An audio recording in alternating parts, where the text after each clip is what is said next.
వేదవతి హాల్లోకి వచ్చి చాలా కోపంగా వేదవతి, నర్మదా, వల్లి మీ ముగ్గురు రండి అని చెప్పేసి అయితే చాలా గట్టిగా పిలుస్తూ ఉంటుంది. ఆ మాటలు వినగానే అక్కడ ఉన్న వల్లి అయితే పరిగెట్టుకుంటూ వస్తూ ఉంటుంది. ఇంతలో అక్కడికి నర్మదా ప్రేమ వాళ్ళు కూడా వస్తూ ఉంటారు. అది చూడగానే అక్కడ ఉన్న నర్మదా మాత్రం ఏంటి అత్తయ్య ఇలా పిలిపించారు అని చెప్పేసి అయితే ప్రేమ వైపు సైగ చేసి అడుగుతూ ఉంటుంది. ఆ మాటలు వినగానే అక్కడ ఉన్న ప్రేమ నాకు కూడా తెలియదు, అదేంటో చూడాలి అని చెప్పేసి అయితే అంటూ ఉంటుంది.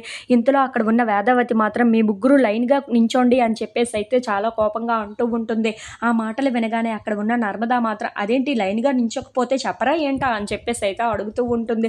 ఆ మాటలు వినగానే అక్కడ ఉన్న వేదవతికి చాలా కోపం వచ్చేసి నేను చెప్పిన పని మాత్రమే మీరు చెయ్యండి అని చెప్పేసి అయితే అంటూ ఉంటుంది. ఆ మాటలు వినగానే అక్కడ ఉన్న నర్మదా, ప్రేమ, వల్లి వాళ్ళు లైన్‌గా నించుంటూ ఉంటారు. ఇంతలో అక్కడ ఉన్న వేదవతి చాలా కోపంగా ఇక నుండి ఈ ఇంట్లో చిన్న చిన్న వాటిలకి గొడవ రాకూడదు. నేను చెప్పిందే నిజం. మీరు ఎలాగైనా సరే ఈ ఇంట్లో ఇప్పుడు ఇక్కడి నుండి తగువులు రాకుండా మీరే చూసుకోవాలి. చిన్న చిన్న ఆటిలకి గొడవలు పడకుండా ముగ్గురు కలిసిపోయే విధంగానే ఉండాలే తప్ప ఇంట్లో మీరు తగువులు ఆడుకుంటే అస్సలు బాగోలేదు. అందుకే నేను చెప్పిన మాట మీరు తప్పకుండా వినాలి. అందుకే ఈ ఇంట్లో నుండి ఈ రోజు నుండి ఎలాంటి చిన్న చిన్న గొడవలకు కానీ మీ ముగ్గురు ఇలా అన్నింట్లకి రాద్ధాంతాలు తీసుకోవడం కానీ అన్నీ మానేసి మీ ముగ్గురు అక్క చెల్లెళ్ళలాగా కలిసిపోవాలి అని చెప్పేసి అయితే అంటూ ఉంటుంది.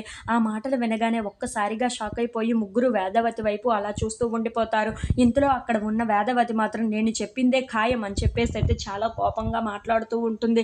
అది చూడగానే అక్కడ ఉన్న వల్లి అయితే చాలా సంతోషించి రండి అందరం కలిసిపోదాం అని చెప్పేసి అయితే తన చేతుల్ని చాపుతూ ఉంటుంది. అది చూడగానే అక్కడ ఉన్న నర్మద ప్రేమ వాళ్ళు మాత్రం పక్కకు బుర్ర తిప్పేసుకుంటూ ఉంటారు. అది చూడగానే అక్కడ ఉన్న వల్లి అయితే ఒక్కసారిగా వాళ్ళిద్దరిని చూసి కోపగించుకుంటూ ఉంటుంది. ఇంతలో అక్కడ ఉన్న ప్రేమ, నర్మద వాళ్ళు మాత్రం వాళ్ళిద్దరూ కౌగిలించుకుంటూ ఉంటారు. అది చూసి అక్కడ ఉన్న వల్లి అయితే చాలా కోపంగా వాళ్ళిద్దరిని చూస్తూ ఏంటత్తయ్య చూడండి వీళ్ళిద్దరు ఏం చేస్తున్నారు అని చెప్పేసి అయితే వాళ్ళిద్దరిని చూపిస్తూ ఉంటుంది.